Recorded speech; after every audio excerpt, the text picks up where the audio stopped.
Avant l'enlèvement de l'Église, mes frères, la vraie parole sera rare. Écouter une prédication de A à Z qui est dans la saine doctrine va devenir très rare. Parce que les hommes vont refuser d'écouter la vérité.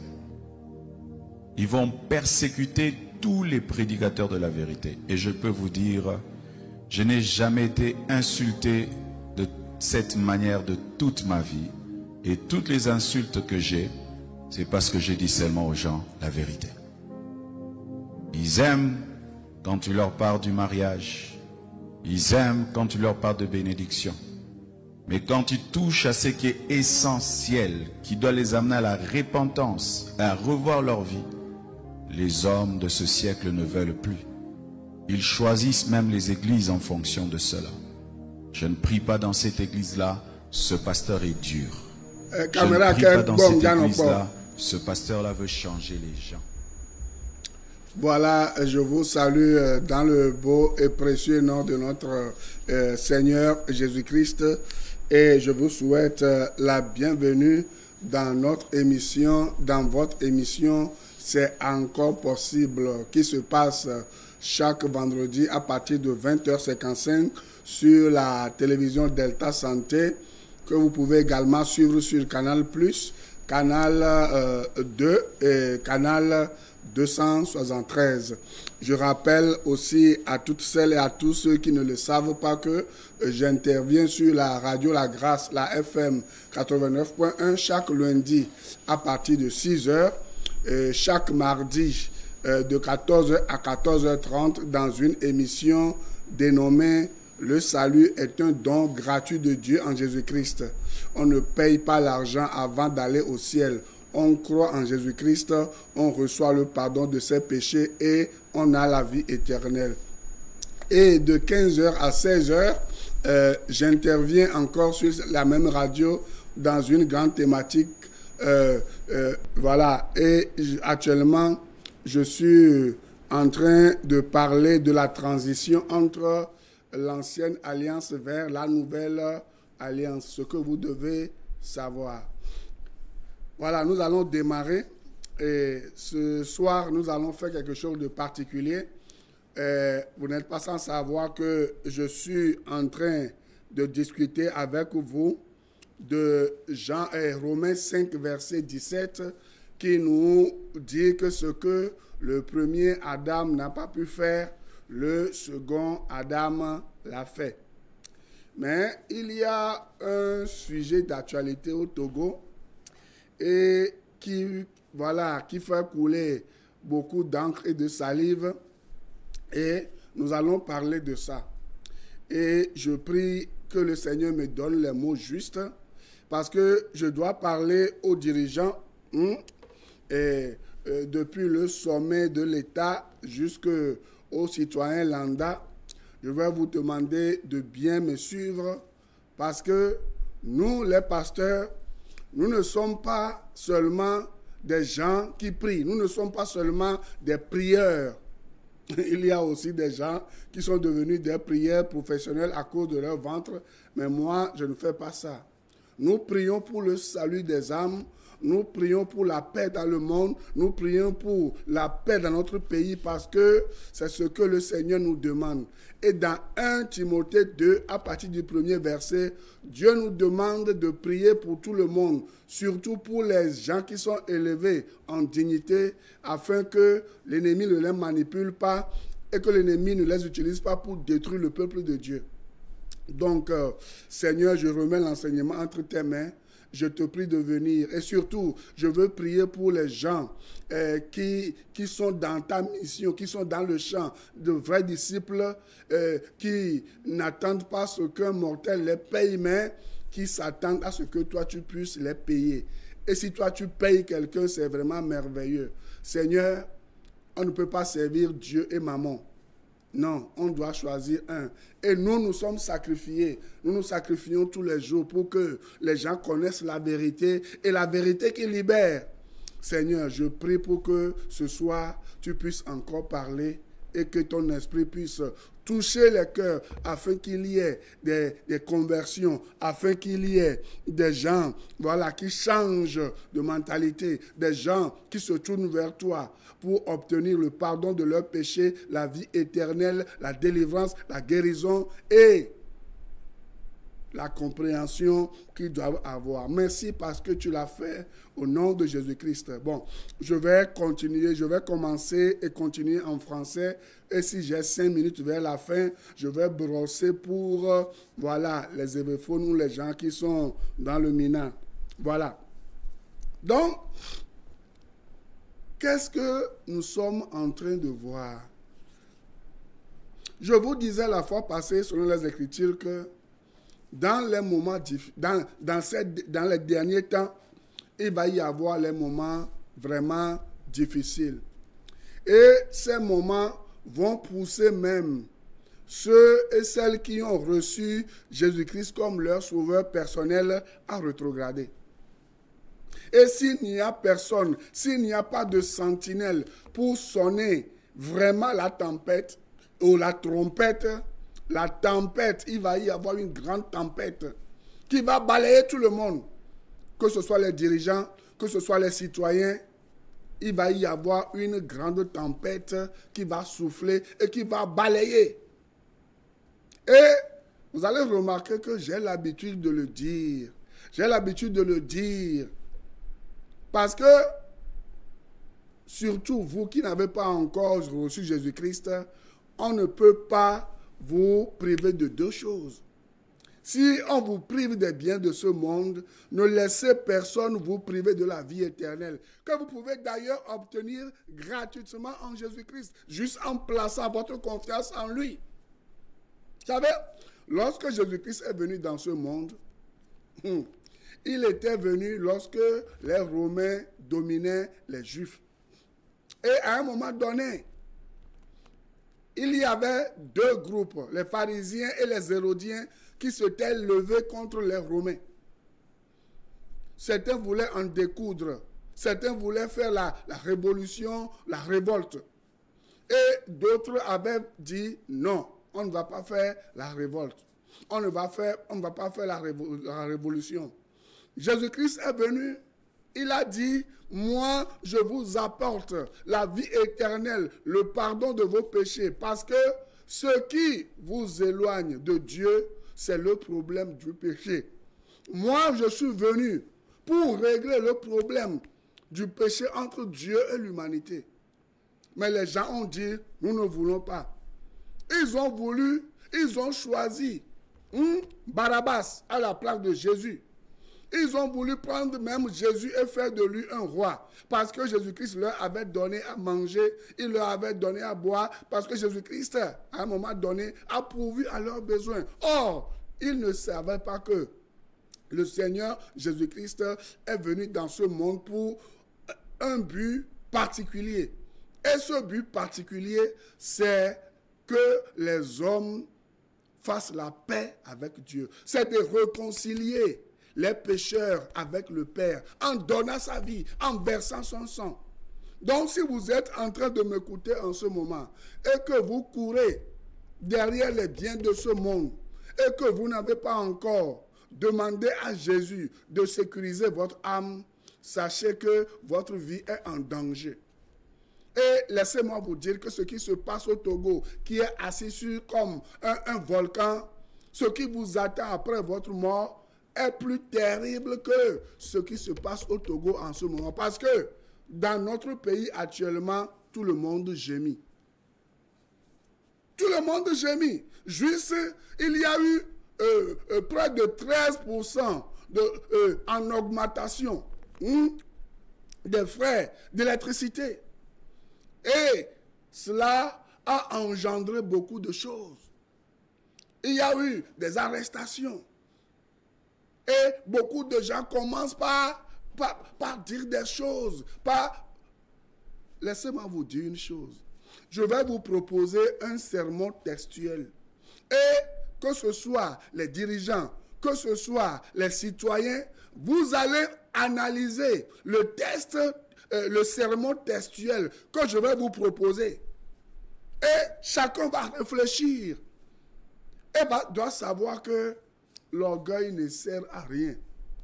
Chacun doit réfléchir et doit savoir que l'égoïsme ne sert à rien. Parce que tous les biens que nous possédons aujourd'hui, en un clin d'œil, Dieu décide, nous allons abandonner tous ces biens, nous allons mourir et c'est fini. C'est d'autres personnes qui vont en profiter. Certaines personnes même qui n'ont rien fait, que nous ne connaissons même pas, qui vont s'accaparer de ces biens-là.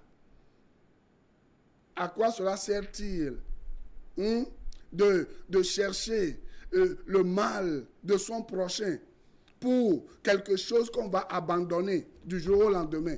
Parce que nul sur la terre ne maîtrise sa destinée. Seul Dieu décide de la destinée de quelqu'un. Seul Dieu décide de celui qui va vivre longtemps ou celui qui ne vivra pas longtemps. Alors, pourquoi tout ce tumulte pour ce court parcours que nous allons faire sur la terre? Pourquoi cet orgueil, cette méchanceté, cette injustice pour ce court instant, ce court parcours que nous allons faire sur la terre?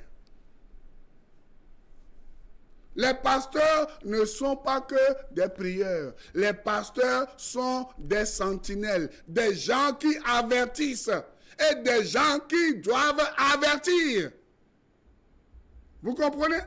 1 Timothée 2, on nous demande de prier tout le temps, mais on oublie que nous devons aussi avertir.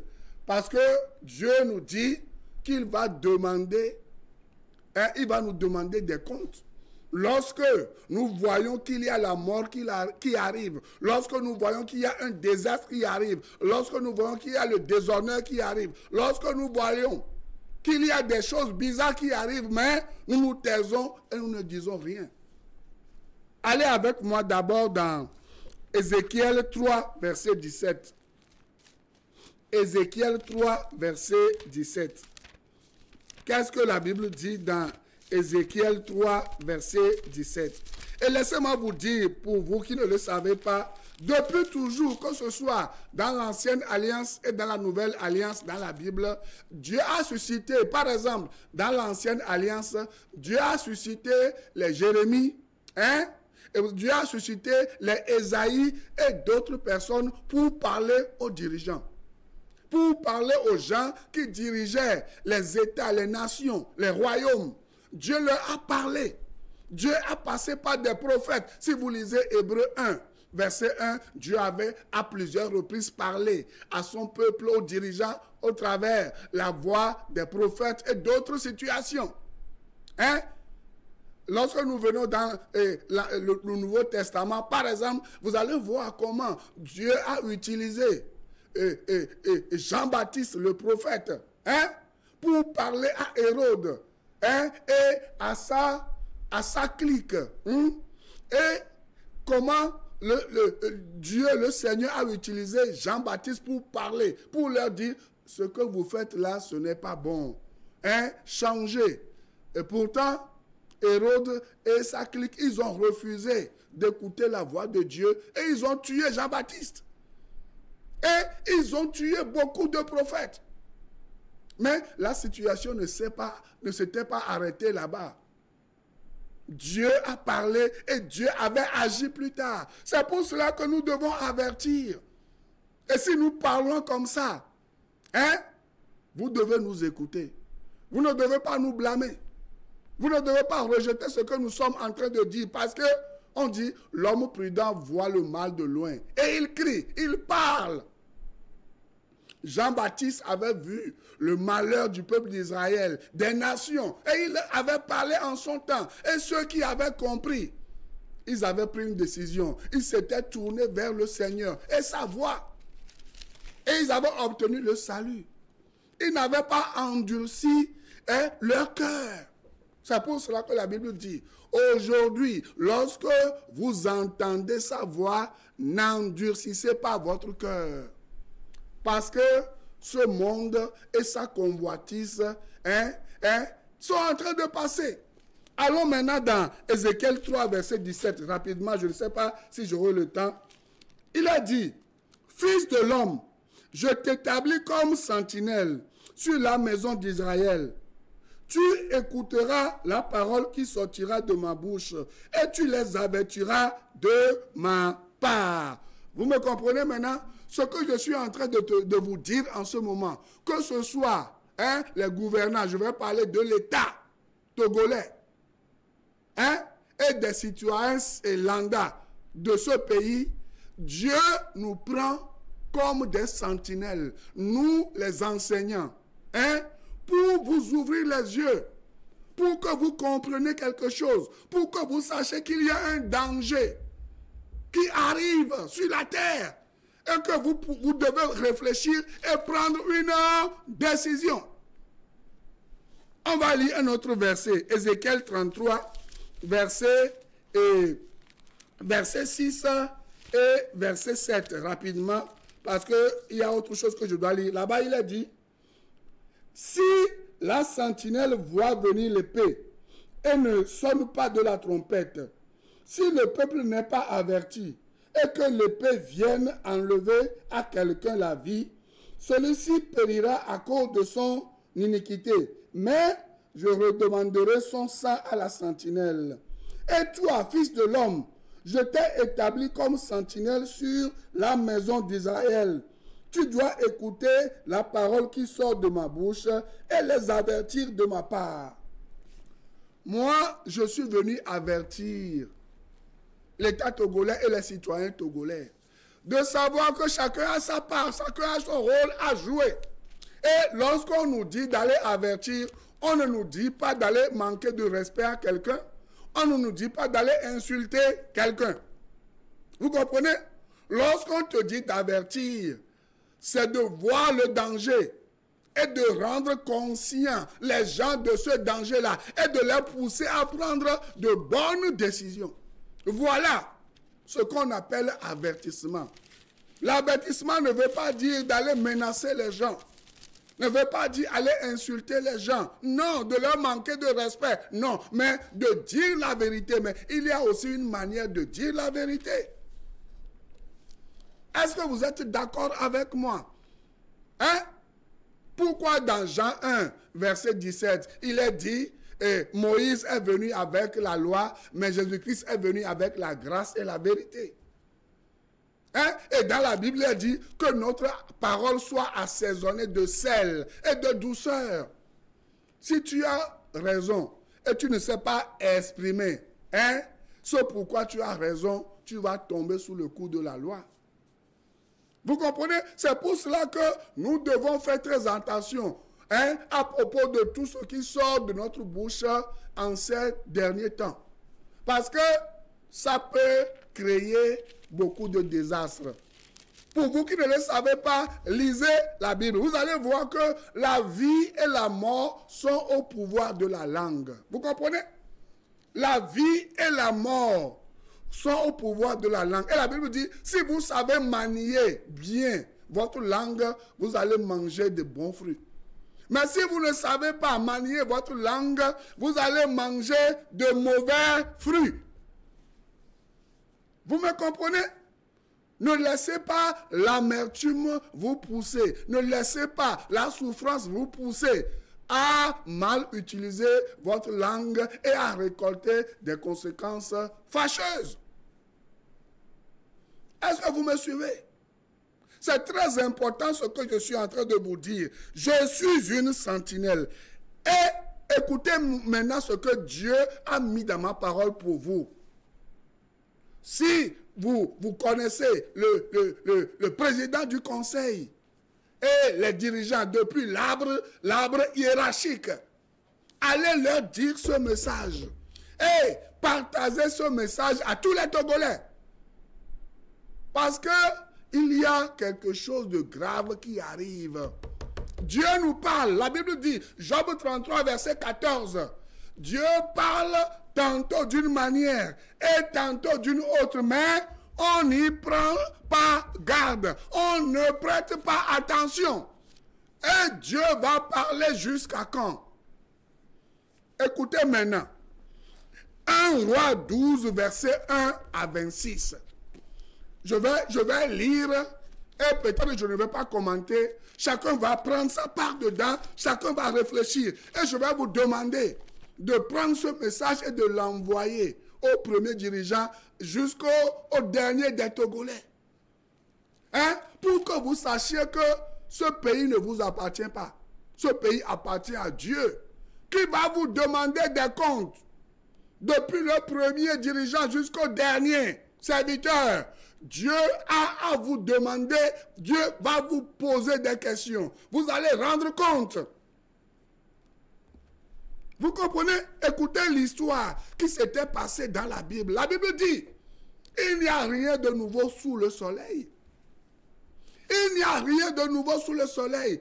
La Bible dit, tout ce qui se passe aujourd'hui, toutes ces choses s'étaient passées avant nous. Et Dieu dit, j'ai permis que ces choses arrivent pour servir d'exemple à nous qui sommes arrivés à la fin des temps. Est-ce que vous savez même que nous sommes arrivés à la fin des temps? Et que nous allons abandonner tout du jour au lendemain? Moi qui suis en train de vous parler, je ne sais même pas si Dieu va encore garder mon âme jusqu'à ce que j'arrive à la fin de ce message. C'est Dieu qui décide.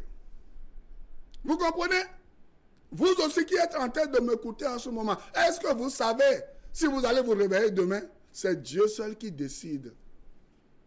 Et Dieu qui décide, on va le voir tout à l'heure. Si vous lisez 2 Chroniques 20, verset 6, c'est lui qui a le pouvoir sur tous les royaumes. C'est lui qui a le pouvoir sur n'importe quoi, n'importe quelle situation. Et si lui, il dit oui, qui peut dire non? S'il dit non, qui peut dire oui? Maintenant, dirigeants, écoutez-moi. Hein? Citoyens, écoutez-moi. Et réfléchissez. La Bible dit, celui qui réfléchit aux choses trouve le bonheur. Moi, je ne veux pas voir un désordre qui arrive dans mon pays et je vais me taire. Non!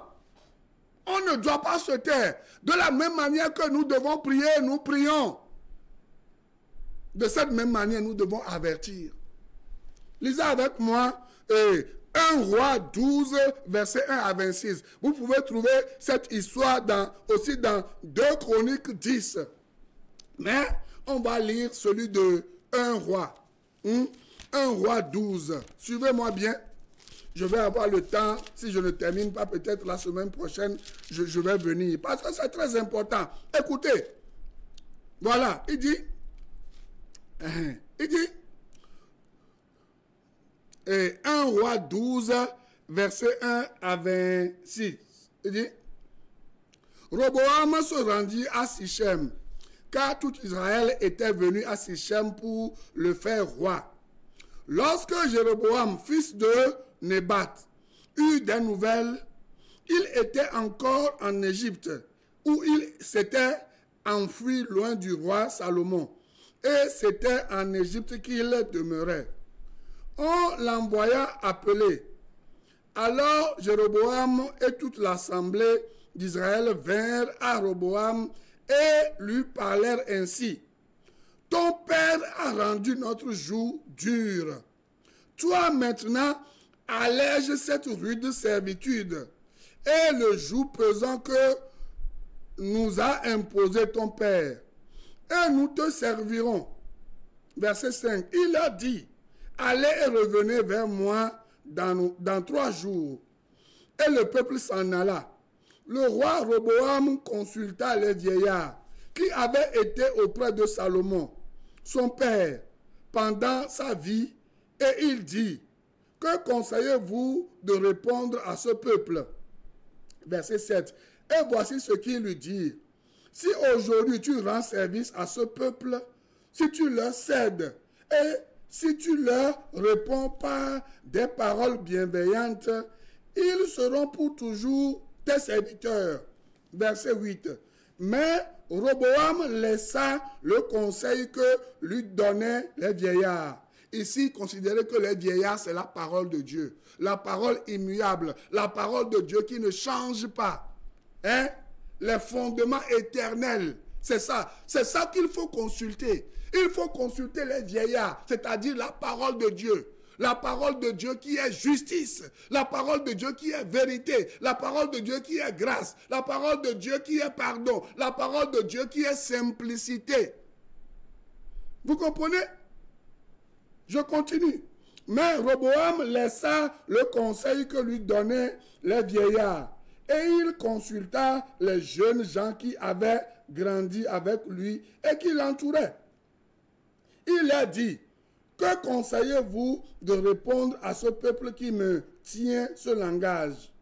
Allège le joug que nous a imposé ton père. Et voici ce que lui dirent les jeunes gens qui avaient grandi avec lui. Tu parleras ainsi à ce peuple qui t'a tenu ce langage. Ton père a rendu notre joug pesant. Et toi, allège-le nous. Tu leur parleras ainsi. Mon petit doigt est plus gros que les reins de mon père. Maintenant, mon père vous a chargé d'un joug pesant. Et moi, je vous le rendrai plus pesant. Mon père vous a châtié avec des fouets. Et moi, je vous châtierai avec des scorpions. Jéroboam et tout le peuple vint à Roboam le 3e jour. Suivant ce qu'avait dit le roi, revenez vers moi dans 3 jours. Le roi répondit durement au peuple. Il laissa le conseil que lui avaient donné les vieillards. Et il leur parla ainsi d'après le conseil des jeunes gens.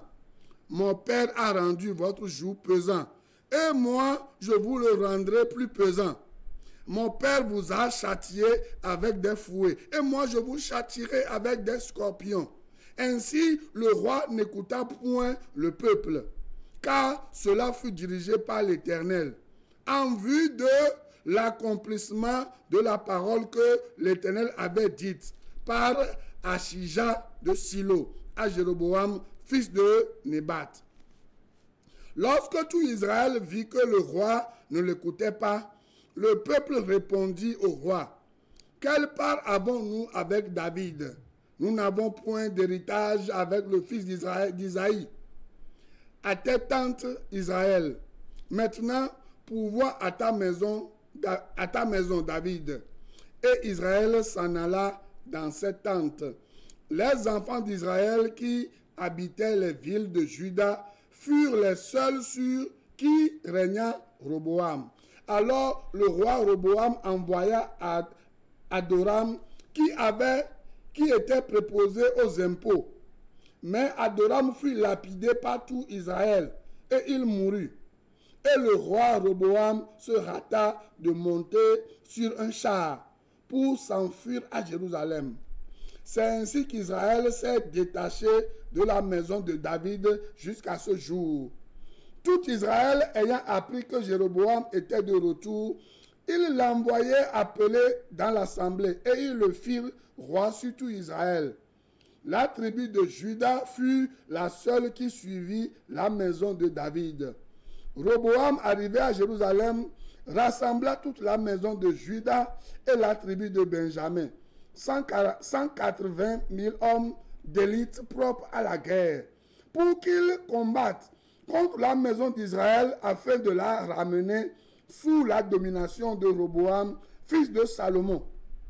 Mais la parole de Dieu fut ainsi adressée à Shemaïja, homme de Dieu. Parle à Roboam, fils de Salomon, roi de Juda, et à toute la maison de Juda et de Benjamin, et au reste du peuple. Et dis-leur, ainsi parle l'Éternel, ne montez point et ne faites pas la guerre à vos frères, les enfants d'Israël. Que chacun de vous retourne dans sa maison, car c'est par moi que cette chose est arrivée. Ils obéirent à la parole de l'Éternel et ils s'en retournèrent selon la parole de l'Éternel. Pour ne pas perdre beaucoup de temps, si vous lisez l'histoire, la fin de l'histoire, ce n'était pas beau. Hein? Elle n'était pas belle cette fin parce que il y a des gens qui avaient refusé d'écouter la voix du Seigneur. Hein? Il y avait Jéroboam, il y avait beaucoup de personnes, hein? Une minorité qui ne voulait pas écouter la voix de Dieu qui est en réalité la voix du peuple. Vous comprenez? Et après, Dieu avait permis cela exprès pour détruire cette minorité. Et vous allez voir que c'était ce qui s'était passé dans la Bible. Or, les vieillards avaient prévenu ça. Les vieillards étaient les sentinelles. Hein? Qui avaient averti le jeune roi pour lui dire, ce n'est pas le moment d'augmenter les frais d'électricité. Parce que le peuple a tellement souffert, le peuple a tellement gémi, et le peuple est encore en train de gémir. Parce que, on dit, le ventre affamé n'a point d'oreille. Hein? Quelqu'un qui a tellement souffert, à un moment donné, lorsque tu pointes même l'arme sur lui, il s'en fout. Il va te dire, tu peux me tuer. C'est bientôt ce qui va se passer. Les gens ont tellement faim. Les gens sont tellement confus qu'ils attendent qu'on les tue parce qu'ils n'ont plus de moyens. Ils n'ont plus de secours. Il n'y a plus quelqu'un qui va les écouter. Tout ce qu'ils voient tout le temps, c'est la vie dure, la vie, les impôts ici, et les taxes ici, et je ne sais pas quoi. Et tout le monde est en train de gémir. À l'hôpital, ça ne va pas. Au marché, ça ne va pas. Et tout le monde se dit, qui va nous secourir? Qui va nous sortir de ce problème? Et la parole de Dieu dit, dirigeants, écoutez la voix de votre peuple. Parce que il y a quelque chose que vous ne comprenez pas. Lorsque les gens gémissent, c'est difficile pour eux de se tourner vers Dieu. Vous comprenez? Parce qu'ils vont chercher des situations. Pourquoi? Aujourd'hui, il y a tellement de larcins, il y a tellement de voleurs. Hein? De grands voleurs, de petits voleurs. Allez dans les prisons. Les prisons sont gonflées. Vous comprenez pourquoi? On libère les gens y retournent. Pourquoi? C'est parce que la vie devient de plus en plus difficile. Et vous, les enfants de Dieu, vous ne devez pas tomber dans ce piège. La Bible dit, quelqu'un parmi vous est-il dans la souffrance qu'il prie? Dieu n'a pas dit qu'il se révolte. Dieu n'a pas dit qu'il fasse une révolution parce que Dieu lui-même, il sait comment délivrer son peuple de la main de l'oppresseur. Et c'est ce que Dieu a toujours fait depuis toujours. Lorsque les enfants d'Israël avaient fait 400 ans en Israël et en Égypte en esclavage, hein? Qui avait permis ça? Hein? C'est Dieu qui avait permis cela. Et vous savez pourquoi? Parce que le peuple d'Israël n'était pas encore assez nombreux pour hériter le territoire. Ils devaient séjourner en Égypte, hein, pour et se nourrir là-bas pour s'accroître. Hein, et c'est après cela qu'ils doivent regagner la terre promise. Et ce que nous venons de lire dans 1 Roi 12, verset 1 à 26, nous voyons là-bas que Dieu dit, c'est moi qui ai permis ça. Et c'est pour un but. Hein? C'est pour détruire les gens qui ne veulent pas m'écouter, qui ne veulent pas rendre la vie facile à mon peuple. Et laissez-moi vous dire, vous peuple de Dieu, continuez pas à prier parce que Dieu ne vous demande pas de vous venger, mais Dieu vous dit, laissez-moi même Dieu me venger. Pour vous, je sais comment gérer la situation pour qu'il n'y ait pas de feu, qu'il n'y ait pas de sang, qu'il n'y ait pas de guerre, qu'il n'y ait pas de guerre civile où les gens vont s'entretuer. Dieu avait dit aux enfants d'Israël, Juda et Israël, et le royaume du nord, le royaume du sud, Jérusalem, royaume du nord, Jérusalem, royaume du sud, Juda, hein, vous êtes même père, même mère. Vous ne devez pas vous faire la guerre. Déposez les armes et laissez-moi agir parce que je règne sur toutes choses. On va le lire pour terminer. 2 Chroniques 20, verset 26. 2 Chroniques 20, verset 6. Rapidement, si je trouve ça. 2 Chroniques 20, verset 6. Je vais terminer avec ça. Il dit, Éternel, Dieu de nos pères, n'es-tu pas Dieu dans les cieux? Et n'est-ce pas toi qui domines sur tous les royaumes des nations? Hein? N'est-ce pas toi qui as en main la force et la puissance, et à qui nul ne peut résister. Aucun homme, aucun président, aucun pays, aucun sorcier, aucun démon, aucune secte, aucune personne élevée en dignité ne peut résister à la volonté de Dieu. Lorsque Dieu décide, il décide. Vous, ce que vous devez faire, sachez que Dieu utilise ces moments difficiles pour diriger votre cœur vers l'essentiel, c'est-à-dire Jésus-Christ, qui a le pouvoir de vous pardonner et de vous donner vos péchés et de vous donner la vie éternelle. C'est l'essentiel. Le monde et tout ce qui est dedans là. Depuis quand vous avez vu quelqu'un mort, il est parti avec ses richesses. Il est parti avec son honneur. Il est parti avec son pouvoir. Personne, moi je n'ai pas vu ça jusqu'à aujourd'hui. Tout reste sur la terre. Et vous dites que c'est ce qu'on a mangé, c'est avec cela qu'on va. Vous allez où avec? Ce que vous mangez là, ce que vous gardez sur la terre là, hein, ça va rester dans la tombe. Hein? Mais lorsque vous amassez des trésors au ciel, hein, en facilitant la vie aux gens, et les gens vont venir vers Jésus-Christ là, hein, vous aurez la paix. Hein? Donc, je prierai au PC, hein, de demander à ce que, hein, il n'y ait plus, qu'on mette fin à cette augmentation, qu'on annule cette augmentation, voilà, des frais d'électricité, qu'on libère les prisonniers, hein, qu'on libère toutes ces personnes et qu'on commence par faire de nouvelles réformes, hein, qu'on facilite la vie sociale aux gens. Ce que vous avez continué là, hein, écoutez la Bible et vous allez voir que Dieu va vous bénir et il va y avoir une paix continuelle dans ce pays. N'oubliez pas de recevoir Jésus-Christ comme votre sauveur personnel. C'est l'essentiel. Que Dieu vous bénisse et qu'il vous fasse du bien. On se verra la semaine prochaine. Shalom à chacun de vous. Je préfère prier dans telle église. Ce pasteur nous motive. La parole va être rare. Rare même pour les enfants de Dieu. Les vrais enfants de Dieu chercheront à écouter la vraie parole. Elle va devenir rare. Que Dieu te fasse grâce, toi qui enseignes, d'être parmi les raretés, les personnes dans lesquelles on trouvera encore l'évangile pur. Il y aura des églises, mais sans la parole de Dieu. Et les enfants de Dieu iront et resteront à leur fin. C'est vrai, j'ai entendu quelqu'un parler, mais il n'a pas parlé de la part de Dieu. Il a ouvert la Bible, mais il n'a pas parlé de la Bible. Ce phénomène va y aller croissant. Des gens qui ouvriront la Bible sans parler de la Bible.